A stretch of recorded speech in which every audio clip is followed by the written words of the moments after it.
Good morning, everybody. Today, the Armed Services Committee begins hearings on the new Strategic Arms Reduction Treaty, the New START.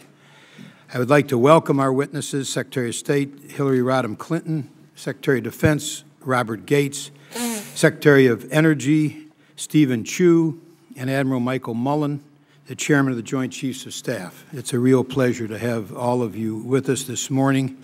This, I think, is Secretary Chu's first appearance before the committee. I believe it is. In any event, you get a special welcome for that. The new Strategic Arms Reduction Treaty that is before us today is an important treaty that will, as Admiral Mullen said earlier this month, make our country more secure and advance our core national security interests.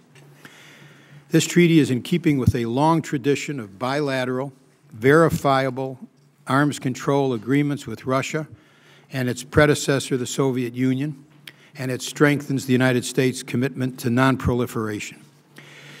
The United States Senate has previously approved 10 bilateral arms control agreements with Russia and before that the Soviet Union with overwhelming bipartisan majorities.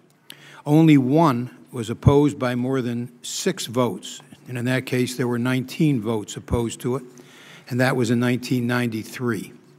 3 of these treaties were considered during some of the most difficult days of the Cold War, and yet they were all approved with overwhelming support. This new START treaty supports a credible nuclear deterrent and maintains the nuclear triad, while allowing both the United States and Russia to reduce the total number of nuclear weapons.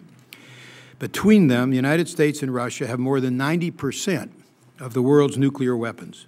While each country clearly has more weapons than needed, reductions will happen only through treaties, as neither side wants to be unilaterally disarming.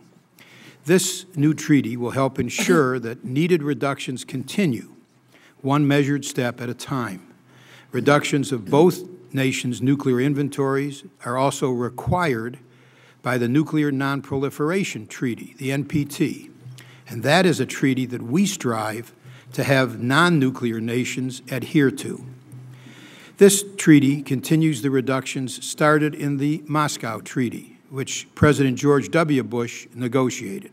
Unlike the Moscow Treaty, however, this treaty is a verifiable treaty with inspections and other mechanisms that will ensure transparency in the nuclear arsenals of each side. This treaty will continue, although with different mechanisms than the START I treaty, the means to allow both the United States and Russia to monitor each other's nuclear systems. This new treaty and the attention that President Obama has brought to the threat from the proliferation of nuclear weapons and nuclear materials are critically important.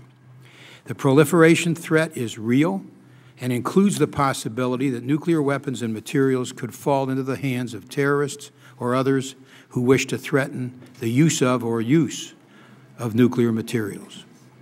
Through this treaty and the related efforts to secure weapons-grade fissile materials, these dangers will be reduced. Fundamentally, this treaty is a treaty that limits strategic offensive nuclear arms. It does not limit anything else. Some might want it to limit more. Some might fear that it does limit more, but it does not. For instance, there have been statements made suggesting that the treaty imposes constraints on our missile defense plans and programs. That is simply incorrect. From the very beginning of the negotiations, this administration has been very clear. This treaty limits strategic offensive nuclear arms, not missile defenses. A unilateral statement made by Russia concerning missile defense does not limit or constrain our missile defense efforts. Indeed, a U.S. unilateral statement makes it clear that, quote, our missile defense systems are not intended to affect the strategic balance with Russia, and the United States missile defense systems would be employed to defend the United States against limited missile launches and to defend its deployed forces, allies, and partners against regional threats. The unilateral statement that we made also states that the United States intends to continue improving and deploying its missile defense systems in order to defend itself against limited attack and as part of our collaborative approach to strengthening stability in key regions. The unilateral statement of the United States will be made part of the record at this point. While the United States must maintain the stockpile with or without this treaty does bring renewed attention to that nuclear stockpile. This new focus on maintaining the nuclear stockpile through increased scientific and technical rigor ensures a credible nuclear deterrent and paves the way to future reductions.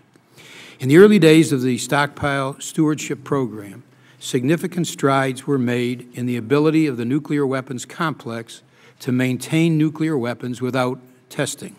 It has been almost 18 years since the last explosive nuclear weapons test was conducted, and still the stockpile remains safe, secure, and reliable. In many ways, the scientists and engineers know more today about nuclear weapons and how they function than they did in the days of testing. President Obama, Secretary Gates, Secretary Clinton, Secretary Chu have laid out a plan to increase funding for the nuclear weapons complex and ensure a robust capability for the foreseeable future. Linton Brooks, the former administrator of the National Nuclear Security Administration, has said that he would have truly welcomed a budget as robust as this budget plan of the Obama administration. So we look forward to a good discussion of all these issues with our distinguished witnesses.